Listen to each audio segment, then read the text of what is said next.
Hah? Satu mati. Di sini? Ada 3, satu mati. Dia satu mati tuh.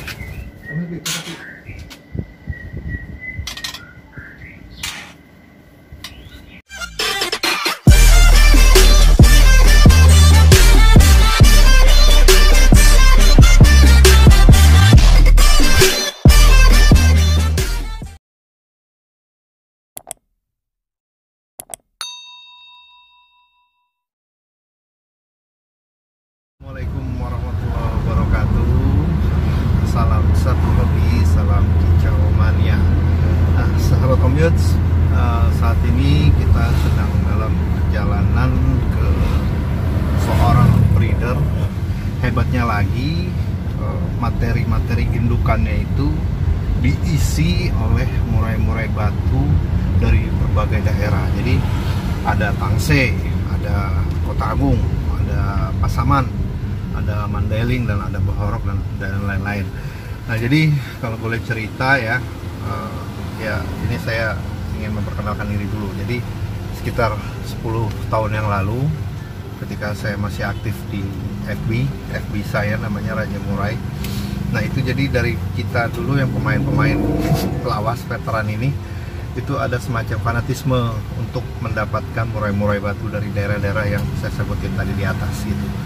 Jadi ya entah karakternya lah, yang entah suaranya jadi beginilah kalau dari daerah ini gitu. Nah, jadi ini semacam silaturahmi dan reuni saya dengan Om yang akan kita kunjungi ini. Oke, jangan kemana-mana, jangan lupa like, comment, share, and subscribe-nya supaya channel ini semakin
kita udah sampai di kandang ternaknya Dik Gaya Bird Keeping sama ownernya, sama masternya deh pokoknya, Om Is ya Om ya. Yuk. Kabar Om? Assalamualaikum Om. Om, ini menarik nih Om, Dik Gaya Bird Keeping. Ya. Nah, ini kenapa bird keeping Om? Kebanyakan kan kalau orang-orang berfarm, ya kan? Bisa diceritain Om sejarahnya apa Om? Oh, sejarahnya itu kan kalau nanya keeping itu kan pemelihara burung ya. Ya. Kalau farm itu peternak burung. Jadi awalnya saya cuman hobis. Jadi memang awalnya cuman suka piaranya doang. Belum kepikiran untuk peternak. Karena apa ya, memang suka burungnya aja. Jadi sekian lama saya berkecimpung di burung itu cuma sebagai pemelihara doang. Awalnya itu. Dari berapa tahun? Dari tahun berapa? Wah, di tahun berapa? Ya, udah lawas banget kayaknya. Anggap aja lah dari 2010 gitu. Ya, 2010 ya Bang ya. Dulunya sih miara-miara juga, cuman mungkin mulai megang murai itu tahun 2010. 2010 ya. Udah mulai kita piara-piara burung, kita ini sampai nggak lomba juga itu. Nggak lomba, cuman pelihara doang. Ya, keeping ya. Keeping, pelihara doang, kita cuma suka dengerin, suka lama-lama makin lama selera makin naik, akhirnya lomba. Akhirnya lama-lama banyak burungnya sampai waktu itu sekitar 20 murai doang, nggak ada yang lain. Pernah piara cililin gitu misalnya, tapi cililin dipiara di rumah kotor, belum nyampah lah katanya. Udah akhirnya istri marah. Mau buang burung juga sayang, mau jual juga sayang, tapi susah kan. Udah akhirnya kita bikin Waktu itu awal 8 lokal, 8 kandang. Ini yang kita ada sekarang ini awal-awal saya pelihara burung nih. Oh, gitu. Ini ada 8 kandang dulu di sini. Ada 8 kandang, terus burung langsung masuk semua tuh. Jadi 8 kandang langsung masuk semua. Terus saya udah langsung belanja. Waktu itu belanja saya langsung ke Om Darlian, ke Arko. Iya. Karena waktu itu saya emang kadung selera udah tinggi ya, nggak bisa ini di betina. Jadi kalau betinanya bagus, terahnya bagus, ya seenggak-enggaknya kita bisa harapkan turunannya juga bisa kita andalkan. Udah, jadi saya terus mulai saya mempelajari terahnya di Arko, artinya saya mulai banyak tahu ada banyak habitat ternyata. Awalnya saya cuma suka Sabang. Awalnya saya cuma suka Sabang karena memang ekornya unik dan waktu itu burungnya jarang ada yang punya. Iya, betul. Jadi saya kemudian juga sempat punya Sabang itu sampai sekitar 17 ekor jantan. 17 ekor jantan itu yang mungkin pada saat itu mungkin ya saya paling banyak kali ya di Jakarta kali. Iya. Yang lain cuma mungkin pedagang burung kali. Jadi bicara habitat lagi Sabang kan yang awalnya Sabang ya. Awalnya Sabang. Terus tapi begitu saya bergaul dengan Pak Darlian gitu, mulai mencermati apa yang diternak sama Pak Darlian, ternyata banyak habitat lain yang bagus. Dan itu ternyata tiap burung itu karena Pak Darlian tahu asal muasalnya dari mana, jadi saya bisa bedakan ini yang burung Lampung begini, burung Pasaman, Golden Boy kan Pasaman, yang Pasaman seperti ini, yang Mandarin Natal seperti ini, kayak gitu. Jadi saya jadi akhirnya tertarik kepada genetik habitat. Karena ternyata tiap habitat itu punya karakter ciri dan karakter istimewaannya masing-masing. Bentar dulu ya, sahabat. Jadi di sini kita mau bahas spesies jenis asal muasal murai batu gitu, karena memang Homis ini dari ya udah lama sih saya kenal banget. Ini memang orang yang turut melestarikan asal-asal dari murai batu ini yang tadi saya sebut di atas. Ada Tangse, ada Kota Agung, Pasaman, Mandailing. Jadi kita bahas Kota Agung dulu deh Om. Secara karakter cirinya bagaimana Om? Ya kalau Kota Agung ciri utamanya sih sebetulnya adalah itu burung yang sangat, kalau kita kenal burung ekor hitam itu kan lebih anarkis ya. Nah ekor putih yang anarkis itu Kota Agung. Anarkis itu maksudnya dia mentalnya juga ini banget gitu. Apa istilahnya kalau baterai itu nggak ada habisnya gitu. Durasinya panjang, ngeplaynya nggak udah. Itu Pak Darlian tuh kan kebetulan orang Kota Agung. Darlian tuh Kota Agung. Dia ajarin ke saya, Pak Is, berarti masih pemula nih. Kenapa? Masih suka yang panjang. Nanti kalau udah makin kecil, sukanya pendek-pendek Pak, yang play. Iya. Tapi ternyata benar. Setelah kita makin mengenal banyak, emang sukanya yang ekornya pendek, yang ngeplay, yang mainnya ganas semua kayak gitu tuh. Itu deh Kota Agung. Itu Kota Agung. Sahabat, ini jadi ini kalau pemain lawas gini ngomong ini kebanyakan kan ya karena itu channel saya kan baru sekarang ya. Jadi yang ngubungin mungkin pemain baru. Panjang ekor berapa? Panjang ini berapa? Padahal saya udah bilang dari hutan gitu, tapi ditanya ekornya berapa kan kita nggak tahu indungannya ya. Jadi sahabat nih, kalau pemain lawas ini ya itu tadi, kalau yang buat lapangan, orientasinya buat burung lapangan, nggak berpatokan di ekor ya, bahkan pendek aja juga nggak masalah ya, makin pendek makin enak ya, enak. Kayak di sebelah ada tuh ya, gitu. Jadi Om aja tahu Kota Agung aja ya. Nah, perjalanannya Kota Agung ini dulu sempat juara nasional apa gitu, pernah masuk ke Agrobur, sehingga akhirnya pamornya Kota Agung tuh naik pesat lah. Akhirnya kemudian diburu, habislah itu. Jadi habitat Kota Agung itu mungkin dari sekitar di sana tuh ada kabupaten, ada kota, ada namanya emang Kota Agung, kabupatennya ada Tanggamus, ke sana terus. Jadi sampai ke Lampung Tengah itu. kota bumi. Iya, gitu. Jadi dulu hutannya emang lebat dan konturnya berbukit-bukit. Di situ juga ada Gunung Tanggamus juga tinggi. Dan agak ke selatan itu ada Taman Nasional Bukit Barisan. Oh, memang jadi nyatu sama dengan Sumatera Utara gitu ya? Iya, terus itu menerus. Pokoknya kan burung-burung yang bagus kan memang habitatnya terkait dengan Bukit Barisan. Mas Fisik kan ada nggak yang sekilas sih mungkin kan ada referensi saya viewer yang ya apa sih Kota Agung itu, kalau bisa kita tahu ini Kota Agung nih apa sih ciri khasnya? Oh sekarang susah jadi cuman memang orang-orang yang pernah melihat Kota Agung secara langsung, zaman-zaman dulu masih banyak burungnya, itu yang saya pribadi ya suruh bedain Kota Agung, karena saya terus terang saya baru berkecimpung di Kota Agung tuh setelah di ujung masa kejayaan Kota Agung. Jadi orang-orang yang lebih senior dari saya yang udah berkecimpung dari tahun 90 mungkin awal-awal 2000 tuh yang masih menikmati berlimpahnya burung Kota Agung waktu itu. Dan itulah mereka yang saya anggap paling kompeten untuk mengatakan mana yang burung Kota Agung, mana yang bukan. Termasuk Pak Dahlian.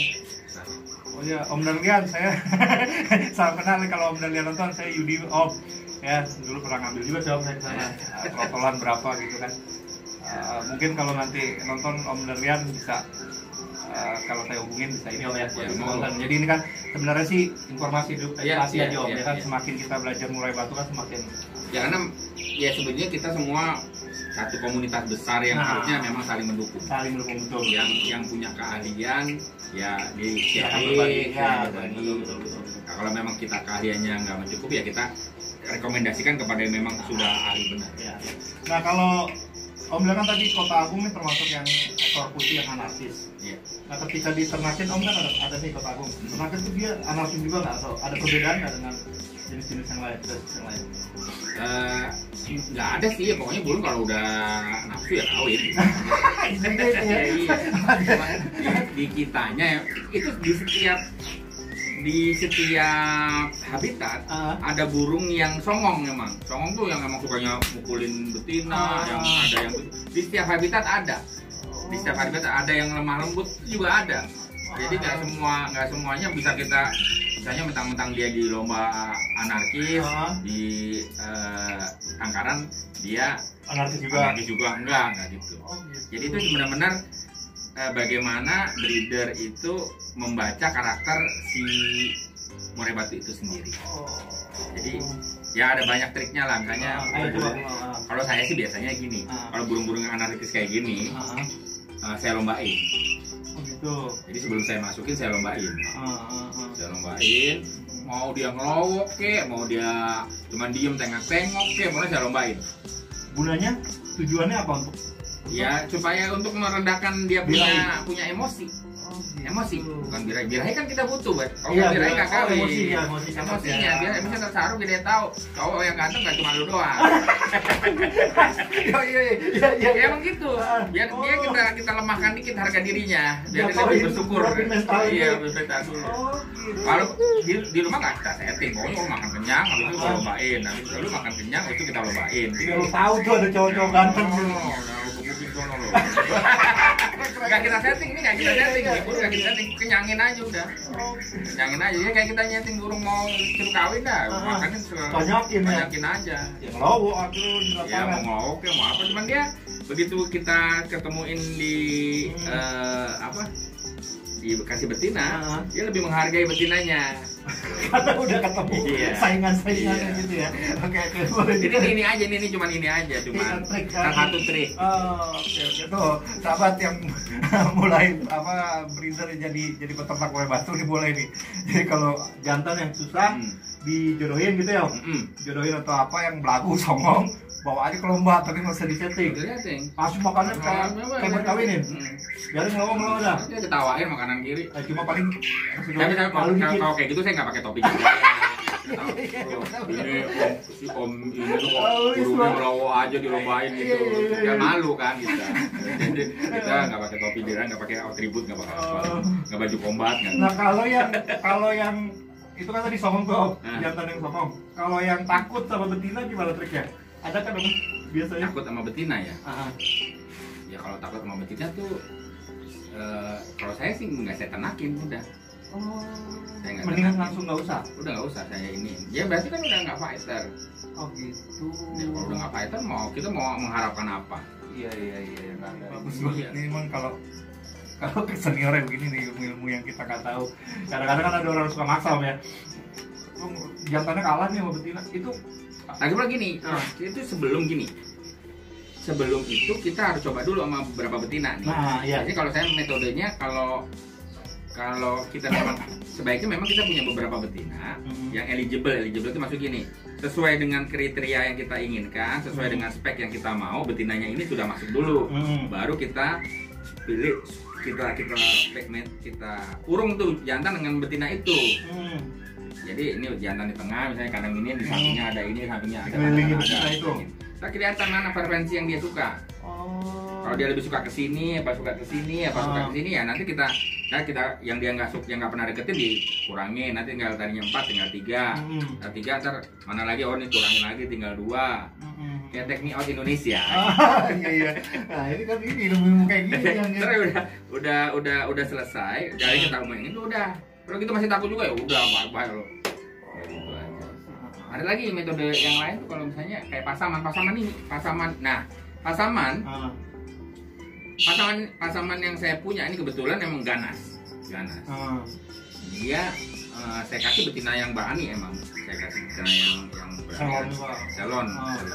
Tapi tetap dihajar sama dia. Ya udah, akhirnya saya hukum dia. Itu mau dilombain berapa kali juga tetap aja dia begitu. Jadi saya hukum, saya masukin ke dalam kandang, tapi di dalam ini di kandang besar ini, kandang besar ini sampai dia mabung di situ. Oh gitu. Jadi lama tuh, mungkin ada 1,5 bulan. Iya, 1,5 bulan biarin di situ. Ada betinanya? Ada betinanya. Dia dalam sangkar dimasukin kayak ngejodohin gitu. Jadi betinanya tetap bebas karena kemari, dan kadang-kadang jatah makannya saya kurangin tuh. Jadi yang betina berlimpah, yang jantan enggak. Karena entah kenapa betina suka ngasih jantannya nyuapin. Makan. Jadi dikasih makanan. Tapi begitu dia dilepas dia udah mudi menjaga betinanya kan. Udah baik dia. Iya. Ada yang begitu ada. Kalau yang ganas. Ganas banget itu. Tapi kalau jantannya takut betinanya galak, mendingan jantannya nggak usah. Ya udah buang. Kalau jantan terlalu galak, treatmentnya seperti itu. Iya udah. Ya kan tujuannya kita ternak adalah untuk menghasilkan anak. Iya. Kalau kawin aja takut, apa yang kita harapin? Mau dia juara dunia, juara sampai antariksa juga percuma orang dia nggak mau ngawin. Tapi pernah nemuin dong, ini kan udah sekian lama nih. Pernah. Jagoan nih dia di jantangan, tapi takut sama betina. Iya, udah ya buang. Ayo udah. Mau udah ambil. Jadi dia mau gimana? Ya kita ternak maunya kan punya anak.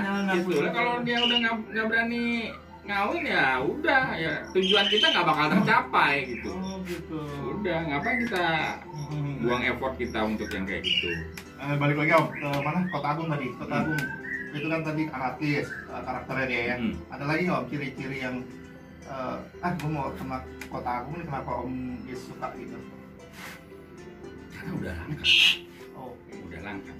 Dan saya lihat yang ternak Kota Agung dulu waktu awal-awal itu orang rebutan nih Kota Agung, rebutan klaim ini Kota Agung. Tapi makin kesini makin saya lihat animonya makin turun. Karena memang Kota Agung udah jarang beredar di lapangan. Jadi orang sudah tidak melihat Kota Agung sebagai sebuah habitat murah yang berharga lagi gitu loh. Iya. Jadi ya itu cuman dalam kenangan dan nostalgia teman-teman senior. Sebetulnya Kota Agung di Lampung banyak, cuman gini, emang ada fenomena yang lucu. Saya pernah juga ketemu sama teman breeder di Kota Agung, di Lampung lah, kita nggak ngomong Kota Agung karena luas juga ya. Di Lampung saya lihat dalam rangka saya mencari betina Kota Agung. Karena kalau jantan Kota Agung saya bisa minta tolong misalnya beberapa teman-teman kecomani yang senior yang emang ngerti banget burung Lampung untuk cariin. Sempat juga kita ke Lampung, terus kita lihat di lomba ada beberapa burung kota agung yang mungkin orangnya juga nggak tahu itu kota agung ya, kalau dari gayanya, dari karakter mainnya ya. Terus jadi yang sekarang buat orang sana punya nilai ekonomis itu murai Medan. Justru murai Medan. Jadi mungkin sempat ada beberapa murai tangkapan lokal ya, artinya dari Kota Agung, dari mungkin ada beberapa perambah hutan atau apa ya, kebun kopi di sana yang nangkap murai, atau ada murai yang tersesat yang ketangkep. Itu buat oleh mereka di labelnya sebagai murai batu Medan, bukan sebagai murai batu Kota Agung. Nah, kan ya kalau buat pemain lapangan sih memang lebih identik, kalau gue nyari murai Lampung aja deh, karena dari tadi kan ekornya nggak terlalu panjang, badannya juga ini enak gitu.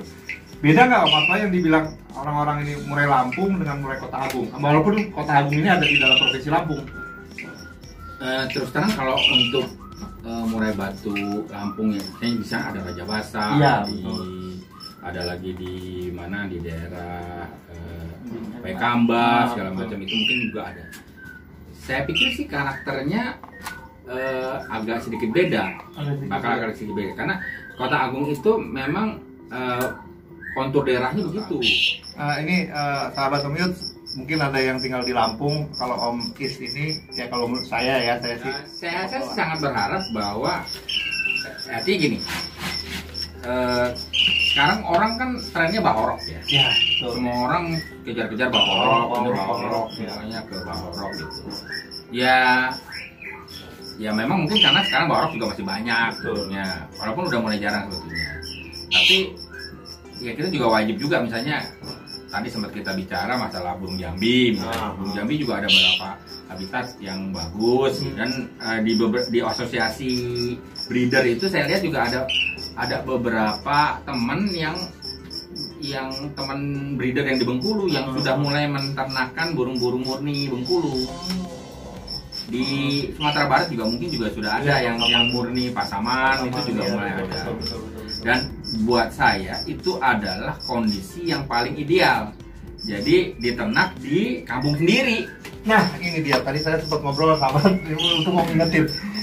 Tadi gimana sebelum kita ini kan ada ngomong, itu tadi di ternak di kampung sendiri. Kemudian dilepaskan konservasi. Iya. Gimana Om? Jadi gini, kalau burung itu kita tangkap dari burung tangkapan di daerah kita ya, itu kita ternak, dan karena kan gini, yang jelas untuk verifikasi asal burung ini jauh lebih meyakinkan.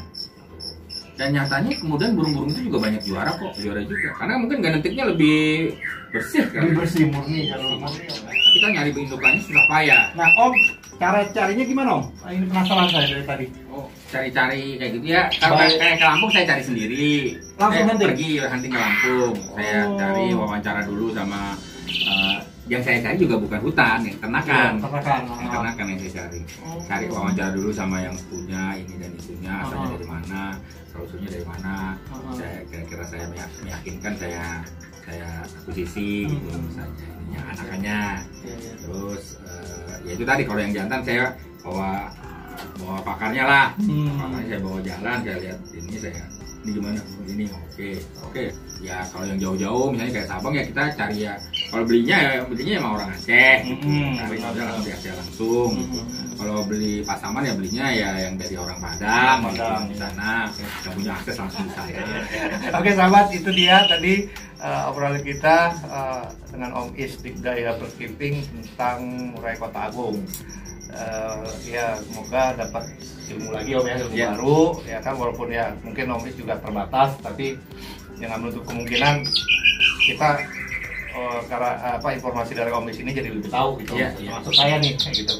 Nah, jangan kemana-mana, jangan lupa like, comment, share, and subscribe-nya supaya channel kita semakin berkembang, dan tekan loncengnya supaya kamu bisa dapat informasi update dari channel ini.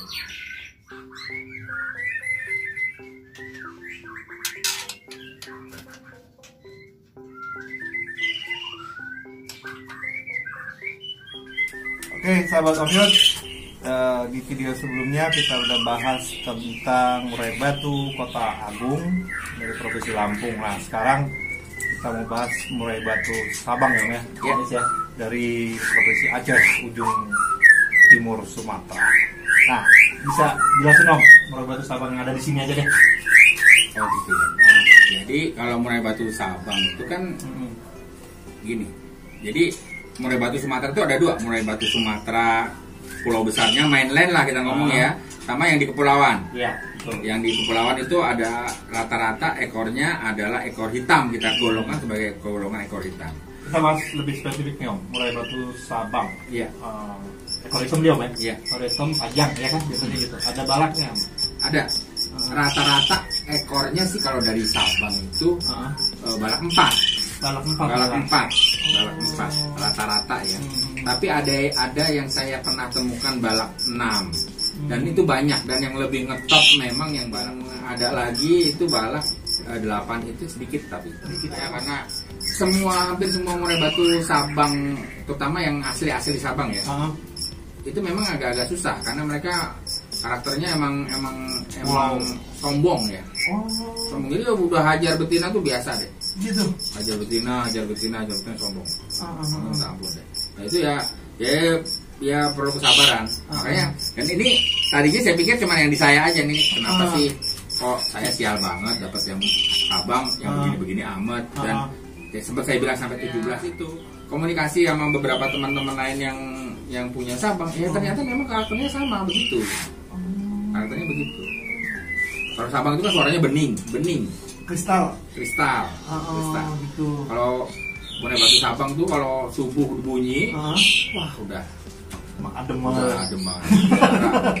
Kalau ini menarik nih, Om, berarti memang ngitung ya, jadi nggak sembarangan indukan jantan betina yang masuk sini nggak sembarangan dong, benar-benar selektif sampai kakek neneknya gitu ya? Iya, saya amatin dulu. Jadi sebelum saya beli burungnya, saya amatin dulu induknya. Oh gitu. Saya tanya-tanya ini jantannya gimana, terus bapaknya betina ini gimana gitu. Ada yang beli dari trotol kemudian Om jadikan indukan atau bagaimana? Iya, rata-rata jadi trotol. Rata-rata jadi jelas terahnya ke atas ya. Rata-rata jadi trotol. Sabang itu elegan ya, apa kayaknya sih kalau melihat karakternya? Kalau Sabang yang asli ya, yang masih hutan ya, itu agak susah dilomba. Berarti kalau ada Sabang yang dilombakan, yang udah F1, udah F1, F2 ya. Udah Pasaman, Sabang, Mamek, Pasaman. Ini Pasaman kita mau panen juga kan nanti ya, Pasaman bisa dijelasin dong? Pasaman itu ya tadi, ini sebenarnya yang kita bahas nih sama seperti Kota Agung ya. Pasaman itu juga burung yang lumayan sudah legend. Kalau back to Pasaman Om, ada ciri khas atau karakternya nggak yang Om amatin banget tentang ini? Pasaman itu sama anarkisnya, tapi ngeplaynya kurang, nggak sebanyak Kota Agung. Jadi berarti dalam cara teknik pemasarannya kita pun harus lihat itunya Om? Iya karakternya. Jadi ya karena cepet ya nggak bisa banyak lah isiannya. Kali saya tuh suruh ngomong Sunda, Jawa sama Batak sekaligus gitu, memang ya bisa kan. Jadi satu isian aja gitu. Soalnya dia selesai terus ganti isian lain. Jadi itu menurut saya. Itu makanya kalau burung-burung yang isiannya banyak itu ya rata-rata ekor putih emang. Ekor hitam atau Sabang gitu sedikit. Ya udah, Om, makasih banget nih, ilmunya udah banyak banget. Jadi ya semoga ada manfaatnya ya buat teman-teman. Sekarang banyak pemula nih Om ya. Oke, sahabat Om Yuts, itu dia tadi bincang-bincang kita dengan, ya kalau menurut saya sih, saya pribadi di sini cukup capable lah untuk mengulas sejarah. Kalau untuk saya pribadi belajar tentang asal usul Murai ya Om ya. Ya walaupun mungkin ada yang lebih hebat lagi dari Om Is, ya pasti ada bukan mungkin, pasti ada. Tapi semoga karena saya dekatnya dengan Om Is, ya saya datangin yang menurut saya udah ahli dalam asal usul Murai gitu kan. Itu aja sih Om ya. Terima kasih banyak nih udah diundang ke sini. Terima kasih Om Yudi juga mau nyambangin sini. Iya, sama-sama Om. Jadi itu aja sahabat bincang-bincang kita dengan pakar murai batu berbagai daerah. Ya, jadi terima kasih, semoga bermanfaat, semoga terhibur. Om Yuts dan Om Is Daya Bird Keeping mohon pamit undur diri. Wassalamualaikum warahmatullahi wabarakatuh. Kita panen. Panen Dulu ntar. udah mau panen nih, ini kesempatan nih kita panen. Kota Agung ya Mas? Ya. Kota Agung. Jadi selamat menyaksikan. Kulit buah tuh, kalau tahu kan tukang-tukang buah tuh, Iya, suka ini, mangga, paya, itu kita ambilin aja, minta. Taruh cemplungin sini. Potong dulu, kecil. Oh. Kenapa? Kalau langsung dicemplungin, nggak cepat habis, kan mulutnya dia kecil, harus dikeroyok banyak. Iya. Kalau kita potongin kecil-kecil, satu jangkrik bisa ambil satu, jadi cepat habis. Karena kalau nggak habis, nanti dia busuk di dalam. Betul, lembab. Jadi jelek. Iya. Jadi yang terbaik menurut saya adalah kulit buah, kayak paya, segala yang merah tuh pengaruhnya ke birahi, segala yang merah. Biasanya larinya ke birahi. Kalau yang hijau itu kenyang deh. Kenyang aja. Ini saya nggak kasih. Jadi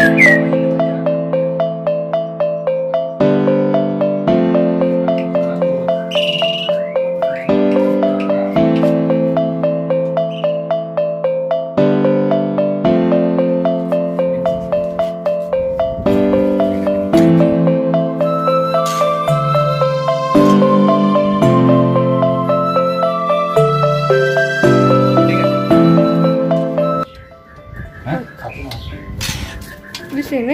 Ada 3, 1 mati. Dia 1 mati tuh.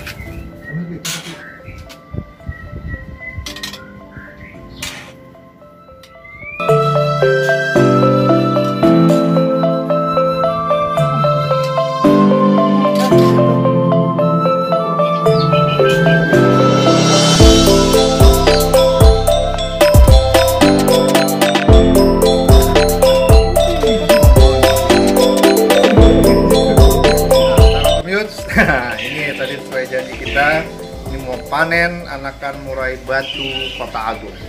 Ini tadi dalam sarang ada 3 ya Om ya, 3 yang selamat, 2 yang mati, 1 kayaknya sih keinjek-injek temennya nih. Oke ya. Panen. Wow, panen.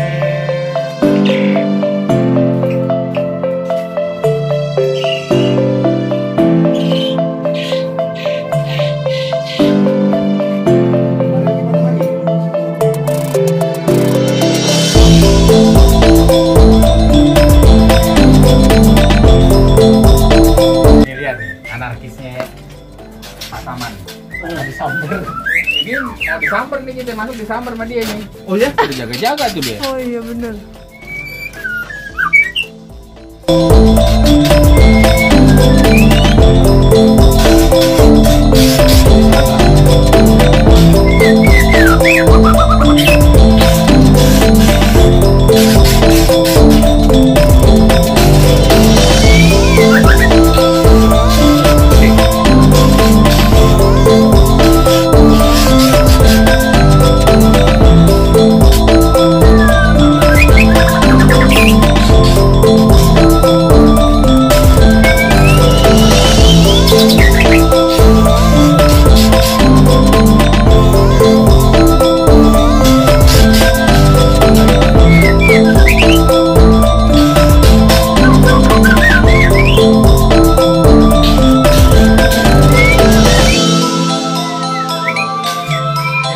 Aja Fasenya?